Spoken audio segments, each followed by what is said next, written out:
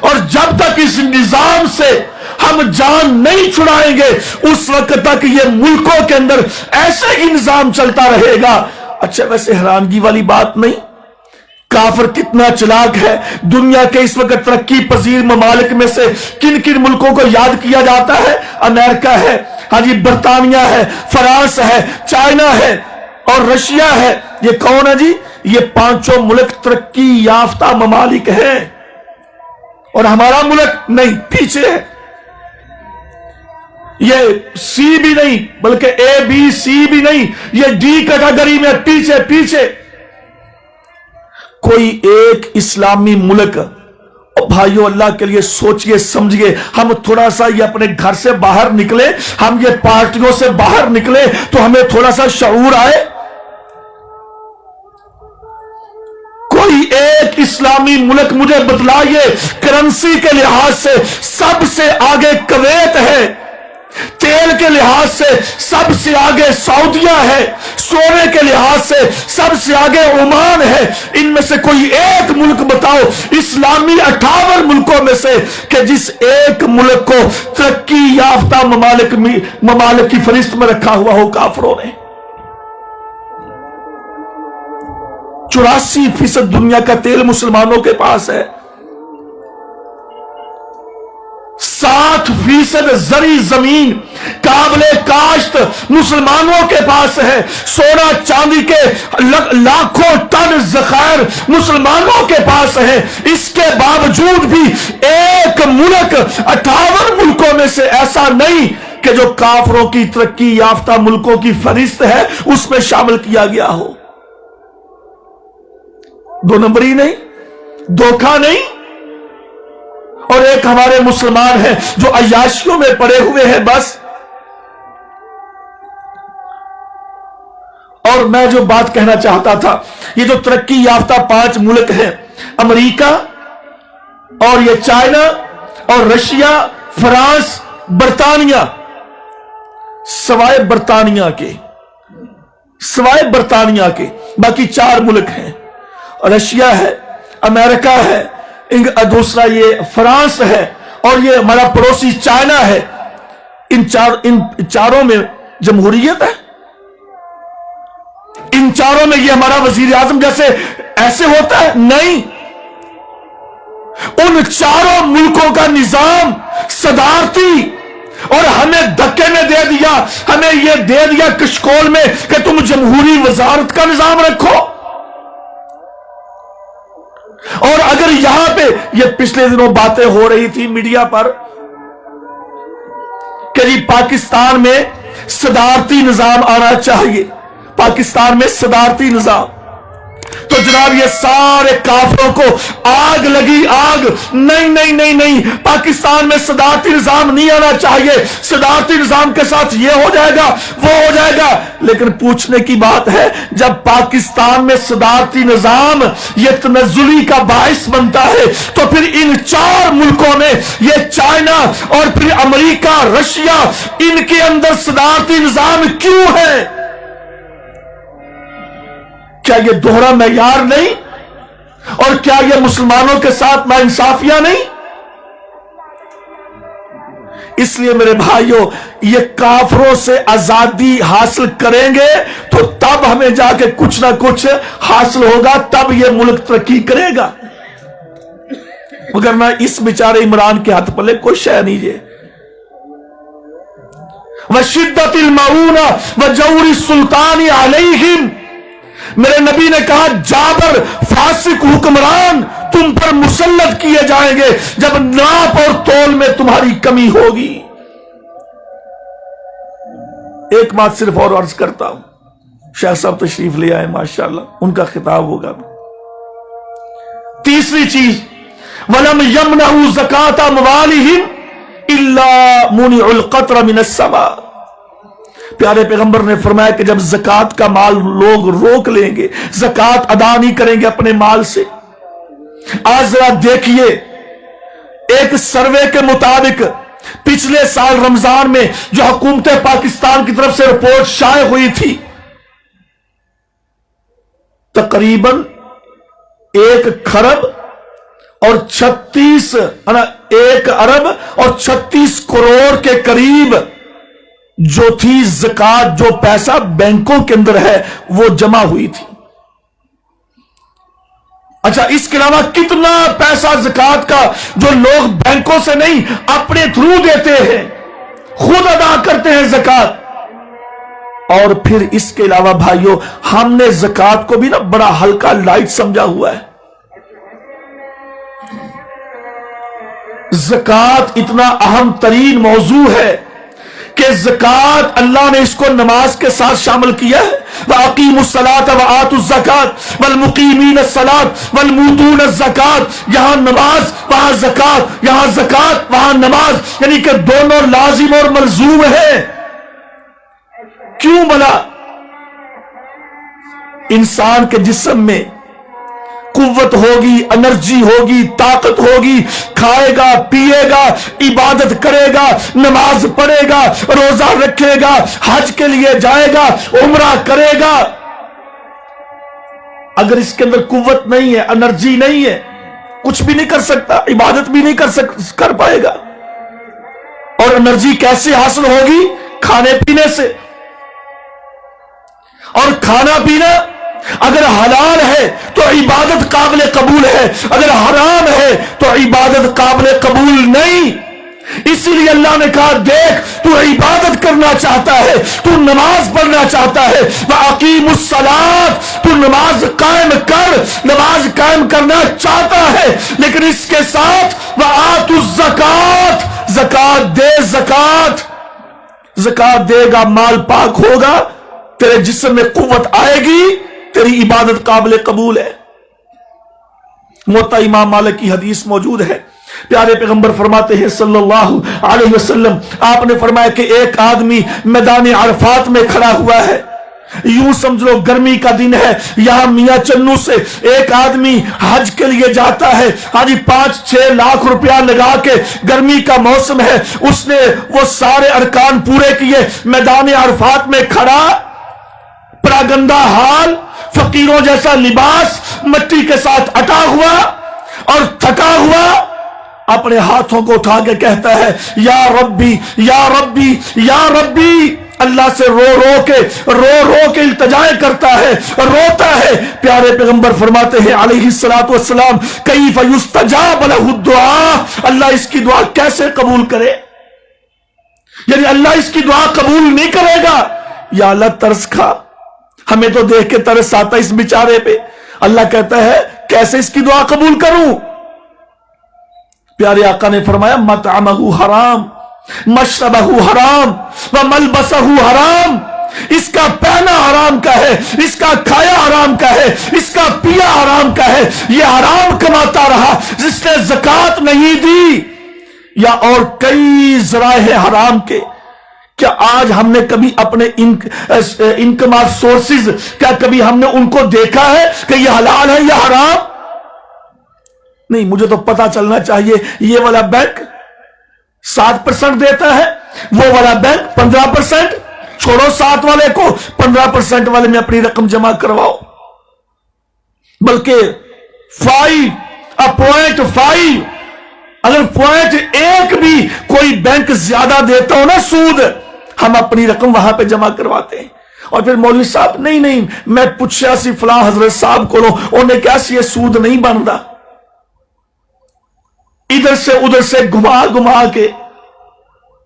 او بھائیو، پہلے اپنے دیکھو ہمارے پاس جو مال آ رہا ہے وہ کیسا ہے۔ تو میرے پیارے پیغمبر نے فرمایا علیہ السلام نے، جب زکات نہیں دو گے اپنے مال سے، اللہ آسمان سے بارش کو روک لے گا۔ پھر یہ سوال پیدا ہوتا ہے، کوئی معترض اعتراض کر سکتا ہے، مولوی صاحب یہ بات غلط ہے، بارشیں تو ہو رہی ہے۔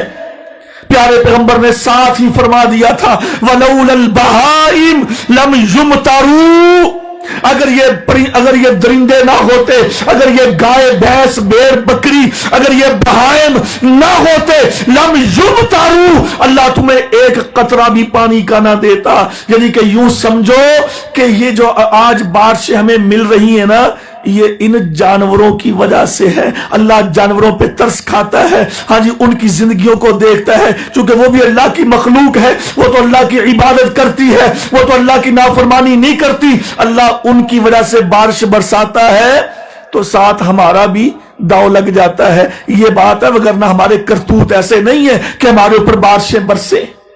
تو میرے بھائیوں, نبی کی سیرت یہ ہے کہ نبی کی تعلیم پہ عمل کیا جائے, نبی کے احکامات پہ عمل کیا جائے. یہ صرف 3 چیزیں ہیں جو آج میرے اندر, ہمارے اندر, معاشرے کے اندر یہ ساری بیماریاں موجود ہیں. اگر ان بیماریوں سے ہم پاک ہو جائیں, ان بیماریوں سے نکل جائیں تو اللہ کی رحمتوں کا نزول بھی ہوگا, یہ حالات بھی ٹھیک ہو جائیں گے, نبی کی سیرت سننے کا فائدہ بھی ہوگا, نبی کے احکامات پہ عمل بھی ہوگا. اور اللہ کل قیامت کے دن کہے گا کہ تم نے میرے نبی کی اطاعت کی, من یطیع الرسول فقد اطاع اللہ, اس نے اللہ کے رسول کی اطاعت کی, اس نے اللہ کی اطاعت کی. اللہ پہ نبیین, صدیقین, شہداء والصالحین حسن اولئک رفیقا, اللہ ان کے ساتھ ہمارا ساتھ کر دے گا. اللہ سے دعا ہے اللہ عمل کرنے کی, سمجھنے کی توفیق عطا فرمائے. وما علی الا البلاغ.